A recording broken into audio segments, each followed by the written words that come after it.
আগমনী সুরে নাচের ছন্দে দেবী মহামায়াকে দেবী পক্ষে বরণ ছোট্ট জীবন্ত দুর্গার নদিয়ার শান্তিপুরে।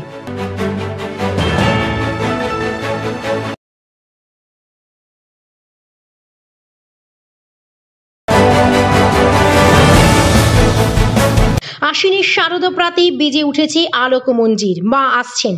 মহালয়া মানেই দেবী পক্ষের সূচনা। কাশফুলের অন্তরালে দেবীর আগমনীতে বেজে উঠছে নানা ধ্বনি।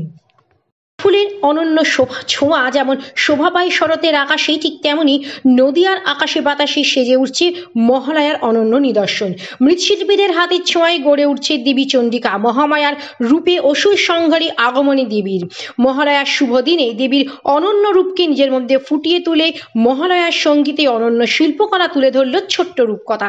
জানা যায় ছোট থেকেই নানা শিল্পকলার প্রচেষ্টা নিয়ে এগিয়ে চলেছে নদিয়ার শান্তিপুর গোবিন্দপুরের 7 বছর বয়সী রূপকথা সমাবদার মা প্রিয়া সমাবদার। মেয়ের প্রচেষ্টাকে সাফল্যের দোরগোড়ায় পৌঁছে দিতে করে চলেছেন নিরলস প্রচেষ্টা। তো এই মহালয়ার শুভ দিনে ছোট্ট রূপকথা ফুটিয়ে তুলল দেবীর আগমনীর অনন্য নিদর্শন। মহালয়া তিথিতে মৃৎশিল্পীদের তুলির টানে দেবীর চক্ষুদান পর্ব শুরু হয়। মহামায়ার আগমনীর সুরধ্বনিতে মুখরিত হয়ে উঠছে আকাশ বাতাস। এখন থেকে উমা ঘরে আসার পালা। তাঁরই প্রস্তুতিতে অক্লান্ত পরিশ্রম নদিয়ার মৃৎশিল্পীদের। অন্যদিকে ছোট্ট রূপকথার এই নিবেদন কোথাও যেন জীবন্ত মানবী দুর্গা দেবী মহামায়ার আবাহনের এক অনন্য অঞ্জলির মালা গাঁথল তার মায়ের উদ্দেশ্যে। দেবীর চক্ষুদান মহালয়া, কি বলবেন আপনারা মিস্ত্রি হিসাবে? মহালয়া মানে দেবীর আগমন দিয়ে সূচনা শুরু হয়ে যায়। প্রতিটি পূজা মণ্ডপে ঠাকুর পৌঁছে দেওয়া হয়।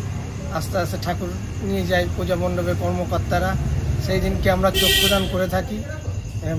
সেই জন্য মহালয়ার দিনটাকে খুবই সুন্দরভাবে আমরা পরিবেশনা করতে চাই। মৃৎশিল্পী হিসাবে তো আপনারাও মানুষ, আপনারাও তো প্রতিমা তৈরি করেন, কিন্তু এবছর মহালয়াতে শুরু থেকেই যে শারদ উৎসবে মেতে উঠবে বাঙালি, আপনারা কতটা আপ্লুত?